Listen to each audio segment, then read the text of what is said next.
दक्ष प्रजापति। दक्ष प्रजापति ने 60,000 पुत्रों को जन्म दिया। 60,000 पुत्रों को जन्म दिया। कालांतर में नारद जी आए, 60,000 पुत्रों को उन्होंने गुरु दीक्षा दी और सन्यासी बना दिया। सन्यासी बना दिया। दक्ष को ज्ञात हुआ कि हमारे पुत्रों को हमने सृष्टि के सृजन के लिए जन्म दिया था और नारद जी ने हमारे पुत्रों को वैरागी बना दिया। तो जो है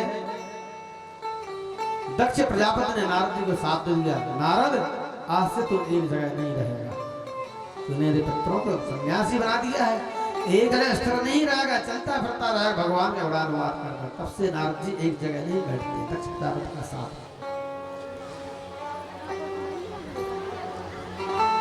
दक्ष प्रजापति ने 60 कन्याओं को जन्म दिया।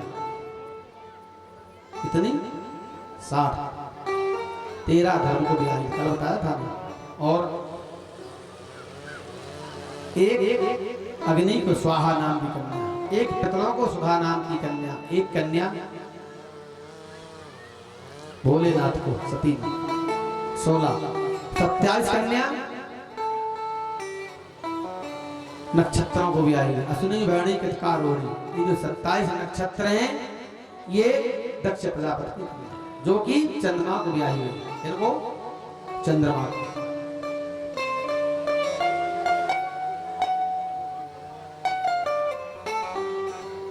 एक दिन इंद्र जो है बृहस्पति देव का अपमान करता है। बृहस्पति जी गुरुदेव हैं। एक दिन गुरुदेव जो है इंद्र के दरबार में आते, अमरावती में आते हैं। इंद्र इंद्रासन पर बैठ करके गुरुजी का सम्मान नहीं होता, खड़ा नहीं होता, खड़ा नहीं होता, गुरुजी का अपमान होता। गुरुजी इंद्र का परित्याग करके चले जाते हैं। इंद्र तुमने मेरा अपमान किया है, अब मैं आचार्य यत्न खत्म कर देता हूं। आचार्य पद को छोड़ देते हैं, चले जाते हैं। क्या किया जाए, परेशान हो जाता। कालांतर में विष्णुरूप को इंद्र जो है आचार्य बनाता है। विष्णुरूप यद्यपि बहुत परम विद्वान था, लेकिन राक्षस कुल का था। राक्षस कुल का था, आचार्य बनाया जाता है। यज्ञादि करते संपन्न करते रहे थे इंद्र के साथ। एक दिन देवता इनसे शिकायत कहते हैं, प्रभु आपने जो नया आचार्य बनाया है विष्णुरूप, इसमें एक अवगुण के 10वां हिस्सा राक्षसों को प्रदान करता है और राक्षसों की देवताओं का हमेशा से भय रहा है। 10वां हिस्सा था, जो भी आप पुण्य करते हैं उसका 10वां हिस्सा राक्षसों को प्रदान करता है। इंद्र ने विष्णुरूप को बहुत समझाया, बहुत समझाया, लेकिन विष्णुरूप नहीं माना। अंत में इंद्र ने जो है विष्णुरूप का वध कर दिया। विष्णुरूप का वध कर दिया और विष्णुरूप का वध करने के पश्चात जब त्वष्टा ऋषि को पता लगा कि विष्णुरूप का वध कर दिया है, तो इंद्र से बदला लेने के लिए वृत्तासुर नाम का असुर को तैयार किया। वृत्तासुर बहुत बलवान था और इंद्र को जीतने के लिए वृत्तासुर जाता है, लेकिन वृत्तासुर उससे पहले तपस्या करता है, साधना करता है। लेकिन साधना में क्या भूल हो जाती, तपस्या में क्या भूल जाती, स्वर भेद हो जाता है। संस्कृत में इकार इकार उकार उकारांत में भेद हो जाता है, भावार्थ बदल जाता है। संस्कृत में भावार्थ बदल जाता है। उकार इकार इकार का भेद होने से भावार्थ विलोम हो जाता है। संकल्प का इंद्र शत्रु वध, क्या इंद्र के शत्रु का वध करना है, उल्टा हो जाता है। वृत्तासुर के शत्रु का वध करना है, अर्थात इंद्र का वध करना है। यज्ञ के प्रभाव से इंद्र जो है जाकर के वृत्तासुर का वध कर देता है। वृत्तासुर को ब्रह्म हत्या का पाप लगता है।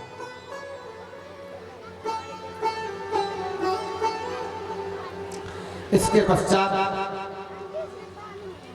इंद्र जो है वृत्तासुर के वध करने के लिए दधीचि ऋषि के पास जाते हैं। दधीचि ऋषि से अस्थियां मांगते हैं, वज्र बनाते हैं। वज्र बनाने के पश्चात उस वज्र के द्वारा जो है वध कर देते हैं। इंद्र को हत्या का पाप लगता है और पाप लगने के पश्चात इंद्र कालांतर में अपने पाप को शमन के लिए भगवान की साधना करता है और वृत्तासुर भगवान की प्रेरणा से अपने धाम को प्राप्त होता है। बोलो श्रीमद् भागवत महापुराण की जय।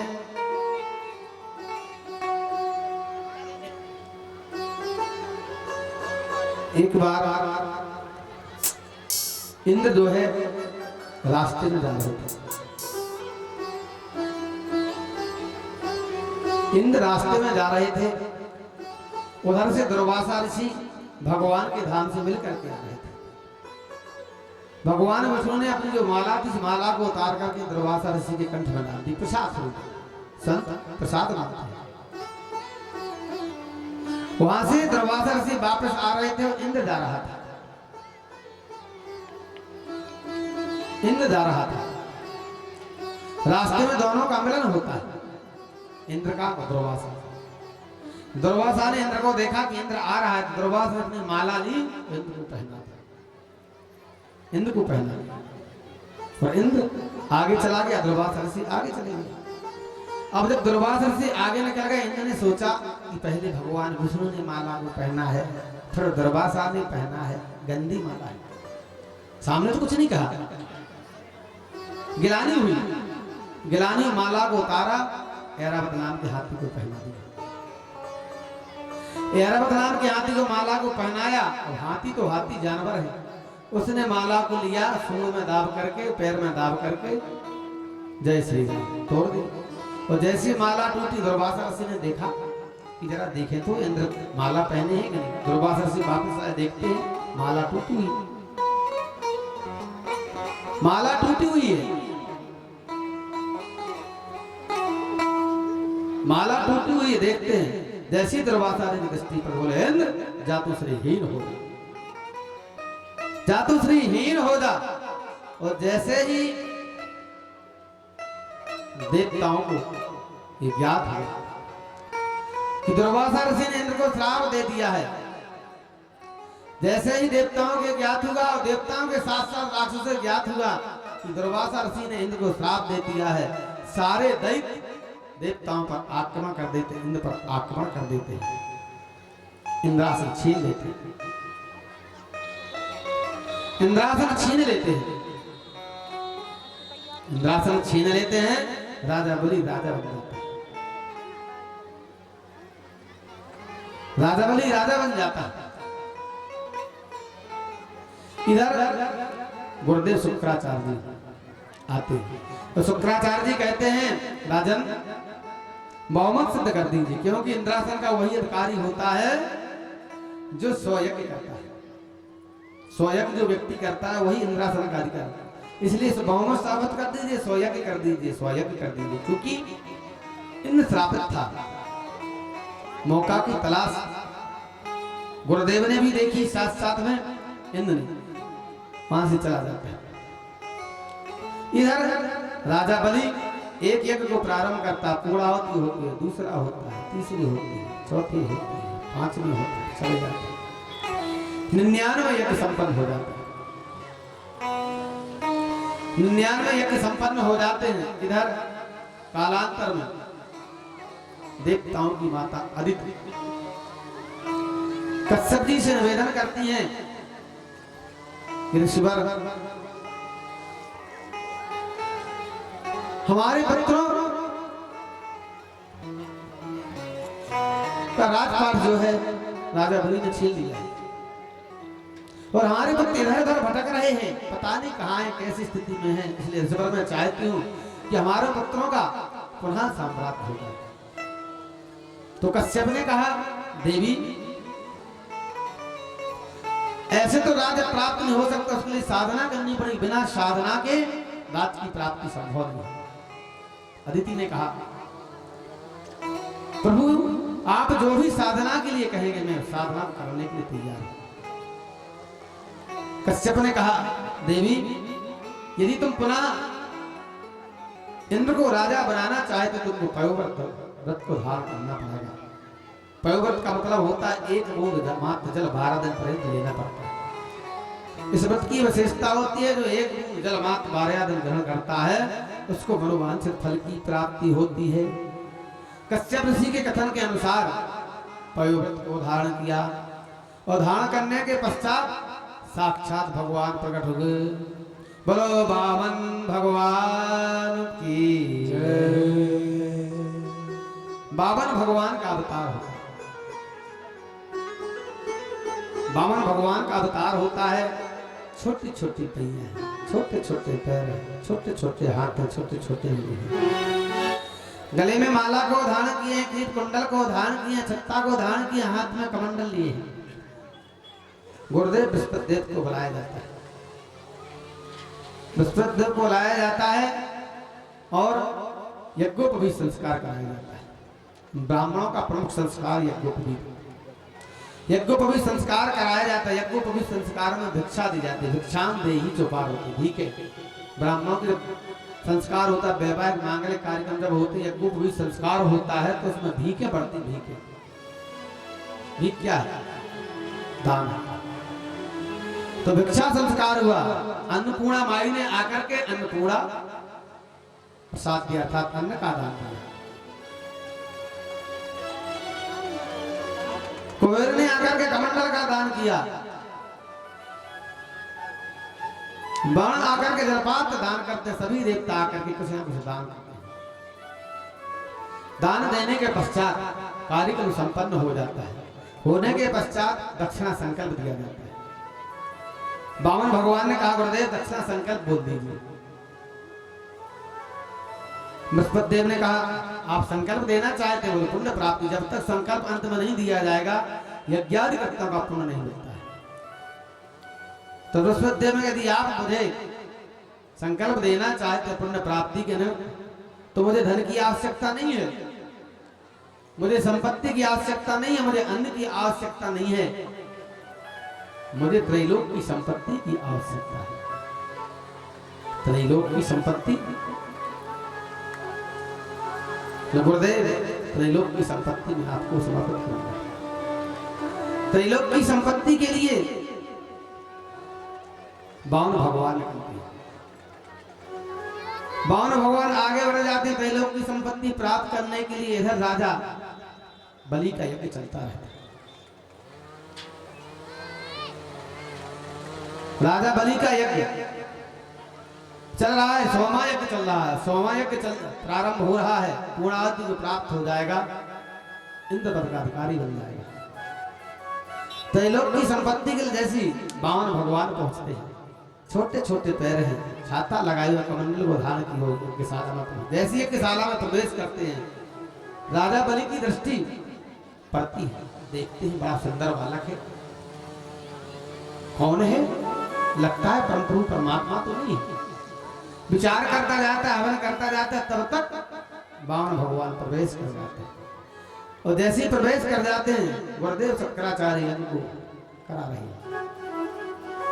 यज्ञ को करा रहे हैं। गुरुदेव निवेदन करते जाते हैं, हवन करता जाता है। शंकराचार्य जी के कहने के अनुसार उसी समय बावन भगवान वहां पहुंच जाते हैं। बावन भगवान जैसे पहुंचते उठ करके खड़ा हो जाता है। स्वागतम भो महाभागा। हे महाभागा आपका स्वागत है, स्वागत है। आसन देते हैं, बैठ जाते हैं। ये कुछ चलता रहता है। यज्ञ का जब विराम होता है तो राजा बलि कहते हैं प्रभु मेरे लिए कोई सेवा। बामन कहते हैं राजन आपने ये कहा कि सेवा तो नहीं है। ब्राह्मण सेवा का भोग नहीं करता है। ब्राह्मण के लिए तो वह संध्या और मंत्र दो ही। राजन संध्या करने के स्थान चाहिए और मंदिर चाहिए, ब्राह्मण सुखी है। अब राजन क्योंकि हमारे साथ ये बड़बना है कि हम जहां भी जाते हैं वह व्यक्ति कहता है पता नहीं बाबा कहां से आ गया, संत कहां से आ गया, कहीं जमीन पर कब्जा ना कर ले। आप राजा हैं, जमीन पर कब्जा ना कर ले। 2-4 दिन तो रुकता हूं, व्यक्ति भगा देता है, आगे बढ़ जाते हैं। कोई समस्या नहीं। समस्या बस एक थोड़ा सा मंदिर मिल जाए, थोड़ा सा स्थान मिल जाए, उसी में रहेंगे, जीवन यापन करेंगे। भगवान बड़े प्रसन्न तासे बात करते हैं तो राजा बलि प्रसन्न हो जाता है। अरे सत्य जी आपको जितनी जमीन चाहिए मंदिर की ले लीजिए। ना ना ना, बामन भगवान ने कहा ज्यादा की आवश्यकता नहीं है, हम संत हैं, ब्राह्मण हैं, ब्राह्मण ज्यादा नहीं पाते, उतने ही पाते जितनी जरूरत है। हमें तो मात्र 2.5 तक भूमि चाहिए, बस उतने में हमारा गुजारा हो जाएगा, मंदिर बन जाएगा, उसमें रहेंगे। राजा बलि ने कहा, ब्राह्मण देवता, अरे मेरी भी देखो इज्जत है। 1000 बीघा काश्तकार, उसको कोई व्यक्ति का 1 बीघा जमीन दे दो तो उसके लिए शर्मिंदा की बात है। अरे आप मांगने के लिए निकले तो मांगने के लिए आप आए हो, मांग भी नहीं पाए हैं आप। अरे मांगनी था तो कम से कम ऐसा तो मांग तो जो हमें देने में लगे। आप कहते 2.5 पग भूमि चाहिए। अब 2.5 पग भूमि कितनी होगी? आपकी छोटी छोटी पैया है, अभी आप करूँ कितना है, बढ़ेंगे भी तो धीरे धीरे वृद्धि को प्राप्त होगा। तो 2.5 पग भूमि से क्या होगा? अरे आपको जितनी चाहिए उतनी जमीन लेनी। बोले नहीं नहीं, ब्राह्मण है, संतुष्टि ब्राह्मण, हम ऐसे ब्राह्मण नहीं है। असंतुष्टा दुजानष्टा, ब्राह्मण यदि असंतुष्ट है तो दुजा चला जाता है। राजन, ज्यादा की आवश्यकता है, मात्र 2.5 भूमि की आवश्यकता, उसी में अपनी कुटिया बना लेंगे, भगवान की पूजा करेंगे, संध्या करेंगे, वहीं रहेंगे। राजा ने बहुत कहा नहीं। राजा ने अच्छा ठीक है आप यहाँ पर आश्रम बना ले। बोले नहीं, ऐसे नहीं।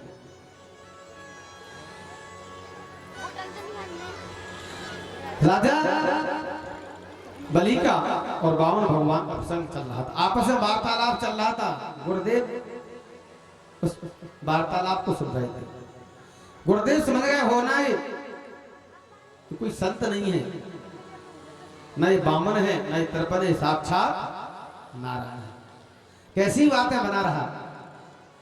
इधर वार्तालाप चल रहा और बामन भगवान राजा बलि से कहते हैं, राजा बलि, वो क्यों ना आपकी दान की प्रशंसा की जाए। आपके पिताजी बड़े धर्मात्मा था, आपके दादाजी प्रहलाद, जिन्होंने अपनी साधना के द्वारा भगवान विष्णु को प्रकट किया, साक्षात भगवान को अवतार लेना पड़ा आपके दादाजी के। आपके पिताजी भैरवचंद बड़े ही दानवीर राजा रहे। जब ऐसा कहा तो राजा बलि और प्रसन्न हुआ, यह तो मेरी 3 पीढ़ियों का बखान कर रहा है, इसके 3 पीढ़ियों की जानकारी हमारे दादाजी जिन्होंने साक्षात विष्णु भगवान को प्रकट किया था। नृसिंह भगवान को प्रकट किया था, बहुत प्रभावित हो जाता है। बोले आप ले लीजिए, ले लीजिए। गुरुदेव ने कहा, राजन, दान कब करना चाहिए, कैसा करना चाहिए, आपकी ज्ञात नहीं। गुरुदेव ने रोका, राजन, न ये बामन है, न ये तर्पण है, साक्षात नारायण जो बात आपके सामने बातें बना रहा है। उस दान की कोई प्रशंसा नहीं करता जिस दान में सर्वस्व चला जाए। कोई प्रशंसा करेगा जिस दान में सर्वस्व चला जाए? भाई, यदि आपके पास धन है, दान तो करो, लेकिन 4 हिस्सा करने चाहिए धन की। 4 हिस्सा कैसे? पहले तो शरीर के लिए, शरीर में कोई रोग बीमारी होती पहले इसमें खर्च की, क्योंकि जब शरीर रहेगा तो धर्म रहेगा। धर्म का हेतु क्या है? शरीर। तो शरीर चला जाएगा, धर्म चला जाएगा, तो पहले इस शरीर की रक्षा करें। धन का ये प्रथम कर्तव्य है, धन के द्वारा शरीर की रक्षा करें। दूसरा स्वधर्म, आपके पास धर्म बढ़ता है, आपके पास धन बढ़ता है तो परिवारजन भी चाहते हैं उनसे धन चाहिए, नहीं तो परिवारजन भी नाराज हो जाते हैं। एक बहुत ज्यादा पुरानी बात नहीं, 15-20 साल पहले पुरानी बात है। एक नेता हो गए प्रमोद महाजन, उनकी हत्या उनके भतीजे ने कर दी थी। क्यों? संपत्ति पे। जब संपत्ति बढ़ते तो घर के व्यक्ति ही दुश्मन हो जाते हैं। सोचना है तो परिवार को भी कुछ बांटना चाहिए ताकि उनकी दृष्टि हमारे ऊपर गलत ना हो।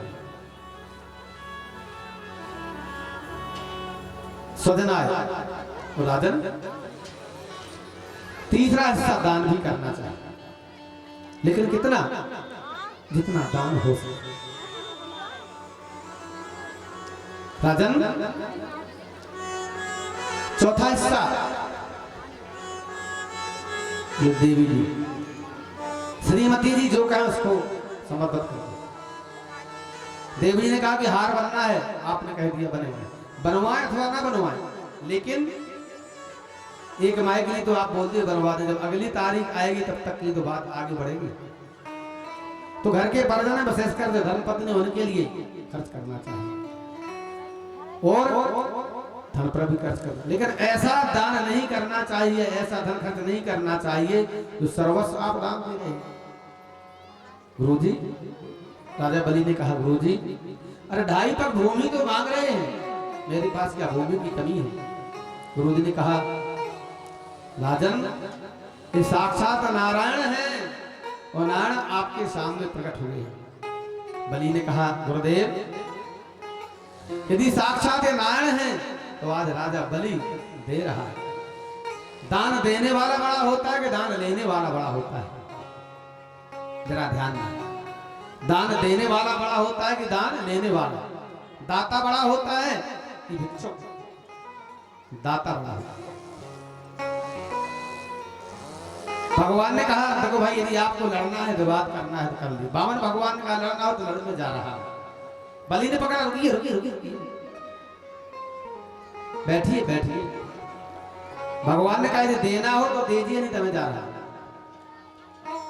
राजा बलि कहते मैंने 2.5 पग भूमि आपको दी। भगवान बोले रजिस्ट्री कर दीजिए, रजिस्ट्री। बोले बीघा 2 बीघा अगर रजिस्ट्री भी नहीं होती, अब रजिस्ट्री करनी क्या आवश्यकता? राजा बलि के पास कोई कमी है?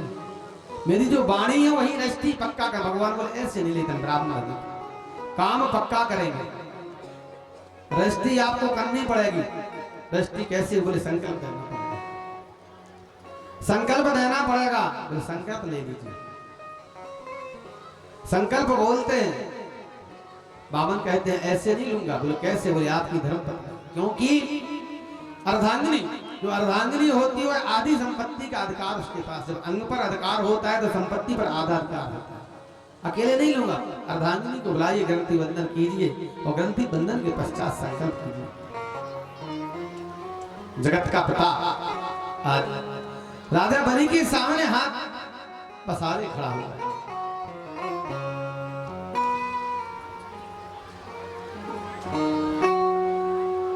भगवान बामन भगवान खड़े हो जाते हैं, राजा बलि हाथ में संकल्प लेता है।